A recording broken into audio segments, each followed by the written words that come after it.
2 दिन बाद वो अंडा इतना बड़ा हो गया कि लड़की के जितना हो गया। आज लड़की थोड़ी उदास थी। उसने उस अंडे पर सिर रखकर रोना शुरू कर दिया। तभी उसकी आंसुओं की बूंदें अंडे की सतह पर पड़ी और चमत्कारी ढंग से अंदर समा गईं।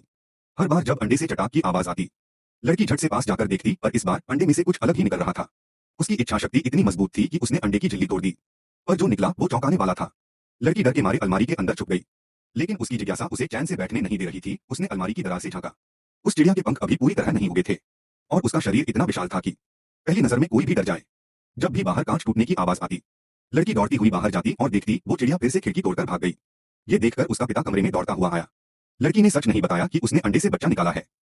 उसने बस कहा कि एक बड़ी चिड़िया कमरे में घुस आई थी। वो सोचने लगी शायद ये चिड़िया अब जंगल की तरफ लौट गई है। पर उसी रात चिड़िया वापस आ गई और पहले से भी बड़ी। पहले लड़की डर गई, लेकिन धीरे धीरे उसे लगा कि ये चिड़िया उसे नुकसान नहीं पहुंचाना चाहती। उसने देखा कि चिड़िया का एक पंजा फंसा हुआ है। थोड़ी झिझक के बाद लड़की ने उसे खींचकर बाहर निकाला। चिड़िया की चीख सुनकर लड़की घबरा गई और आंखें बंद कर ली।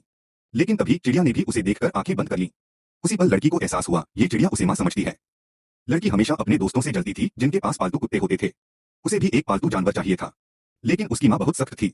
न सिर्फ कुत्ता, वो तो सोने की मछली तक नहीं लाने देती थी। ये चिड़िया दिखने में अजीब थी, लेकिन फिर भी लड़की ने उसे अपना माना, जैसे कोई अपना बच्चा हो। जब लड़की नहा रही थी, चिड़िया बाथटब में बुलबुले बनाकर उसे हंसाने लगी। उस पल लड़की को एक अनोखी खुशी महसूस हुई, जैसे पहली बार किसी ने उसे सच में अपना समझा हो। लेकिन ये खुशी ज्यादा देर नहीं चली। जल्द ही उसे एहसास हुआ कि ये चिड़िया कोई साधारण पालतू नहीं है, ये तो एक राक्षसी शक्ति थी। चिड़िया जैसे लड़की की भावनाएं महसूस कर रही थी। वो चुपचाप रेंगते हुए आंगन की तरफ निकल गई। कुछ देर बाद जब लड़की की नींद खुली, तो उसने देखा कि लीन अंकल का कुत्ता उसके तकिए पर मरा पड़ा है। अगली सुबह लड़की ने बिना किसी को बताए चुपचाप उस कुत्ते को बगीचे में दफना दिया। लेकिन लड़की का प्यारा भाई, जिसे वो बहुत मानती थी, इस बात से अनजान था। वो अपने पापा को बहन के कमरे में ले आया। उसे लगता था कि बहन कुछ छुपा रही है, लेकिन लड़की समझ गई थी कि भाई क्या करने वाला है। उसने चिड़िया को पलंग के नीचे छुपा दिया। भाई ने चिड़िया का मुंह कसकर पकड़ा ताकि वो कोई आवाज न निकाले। फिर वो आधा शरीर दिखाते हुए पापा से पूछने लगा, आपको कुछ अजीब नहीं लगता? पापा ने पलंग के पास खून के धब्बे देखे और सब समझ गए।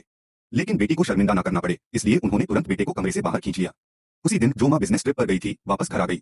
उन्होंने बेटी को एक गुलाबी रंग की किताब गिफ्ट की, जो दिल की बातें सुनने वाली डायरी थी।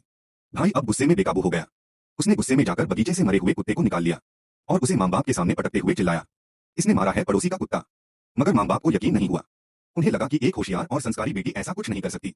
उन्होंने भाई को डांटकर उसके कमरे में भेज दिया सोचने के लिए। लेकिन तभी माँ को कमरे में कुछ अजीब सी गंध आई।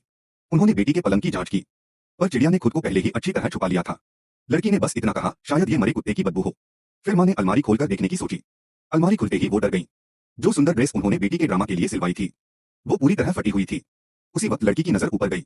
चिड़िया अब अलमारी के सबसे ऊपरी हिस्से में छुपी थी, जहां अंधेरा था और शायद सच्चाई भी। आगे के पार्ट के लिए चैनल को सब्सक्राइब करें और वीडियो को लाइक करें।